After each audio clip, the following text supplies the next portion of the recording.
अस्सलाम वालेकुम, this is Rafaqat combo. आज की जो वीडियो है बड़ी एक इन्फॉर्मेटिव टॉपिक के ऊपर है कि रजिस्ट्री और इंतकाल में क्या फ़र्क है। एक ये कॉमनली पूछा जाने वाला क्वेश्चन होता है कि रजिस्ट्री में और इंतकाल में क्या फ़र्क है। आजकल की सोसाइटीज़ के अंदर तो जो है इस चीज़ का ट्रेंड नहीं है, क्योंकि फ़ाइल्स का जो है वो सिस्टम और उसका फ़ैशन जो है वो आ चुका है कि हर बंदा जो है वो फ़ाइल को ट्रेड करता है। बट जो ज़री ज़मीनें हैं या जब आप बड़ा रकबा जो है परचेज़ करते हैं अपनी सोसाइटी को सोसाइटी बनाने के लिए, तो उसके अंदर 2 चीज़ें जो हैं वो सबसे ज़्यादा जो है वो कॉमन आपको नज़र आएँगी। वो एक है रजिस्ट्री और दूसरा है इंतकाल। अब रजिस्ट्री और इंतकाल में क्या फ़र्क है? इन दोनों में से बेहतर कौन-सा है और किस वजह से बेहतर है? ये हम आज जो है इस वीडियो के अंदर जानेंगे।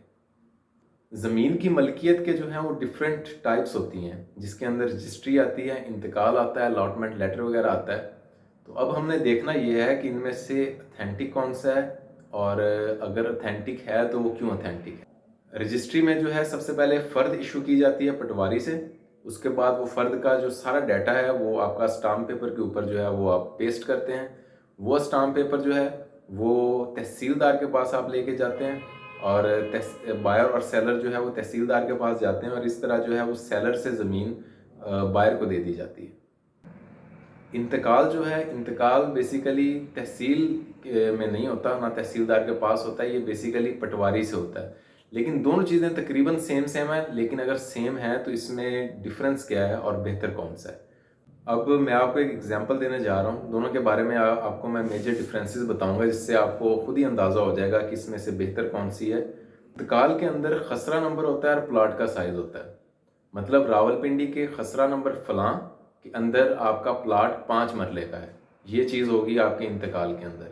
अब जो खसरा नंबर है, खसरा नंबर 12 लगा लें, खसरा नंबर 12 के अंदर प्लाट आपका 5 मरले का है। सिर्फ इतनी इन्फॉर्मेशन आपको इंतकाल देता है। जबकि अगर रजिस्ट्री की तरफ देखा जाए तो रजिस्ट्री के अंदर आपको खसरा नंबर, मौजा नंबर, प्लाट नंबर, गली नंबर, हर चीज़ जो है वो प्रोवाइड की जाती है। फॉर एग्जांपल रावलपिंडी के अंदर मौजा नंबर फलां, प्लाट नंबर फलां, गली नंबर फलां, खसरा नंबर फलां, एक एक चीज़ जो है आपको डिटेल इसके बारे में प्रोवाइड की जाएगी। रावलपिंडी के अंदर मौजा नंबर 10, खसरा नंबर 50, इसके अंदर प्लाट नंबर 3, गली नंबर 2 के अंदर। तो आपको एग्जैक्ट पिन लोकेशन जो है वो रजिस्ट्री के अंदर पता चल जाएगी। तो इससे हमें अंदाज़ा होता है कि जो रजिस्ट्री है वो ज़्यादा अथेंटिक है, क्योंकि इसके अंदर आपकी पिन लोकेशन है। आपको क्या चीज़ जो मिल रही है, अगर आपको प्लाट मिल रहा है तो वो किस जगह पे है, किस गली के अंदर है, उसके राइट साइड पे क्या है, उसके लेफ्ट साइड पे क्या है। इवन क्या आपका होता है कि अगर आपका प्लाट नंबर 5 है तो राइट साइड पे आपका प्लाट नंबर 4 है और लेफ्ट साइड पे आपका प्लाट नंबर 6 है। और इसके मशरिक में मस्जिद है, मगरिब में स्कूल है, बैक साइड पे क्या है, एक एक डिटेल जो है वो आपको रजिस्ट्री के अंदर मिलती है, जबकि इंतकाल के अंदर नहीं। अब इसमें फ्रॉड कैसे होता है? फ्रॉड ऐसे होता है कि फॉर एग्जांपल आप मेरे से ज़मीन, मेरे पास 1 एकड़ ज़मीन है, आप मेरे पास आए हैं कि सर जी मुझे कोने वाला, कॉर्नर वाला जो है ना वो प्लाट दे दिया जाए। तो मैं रजिस्ट्री की बजाय आपको इंतकाल देता हूँ और ये मैं कह देता हूँ कि जी आपको मैंने प्लाट दिया।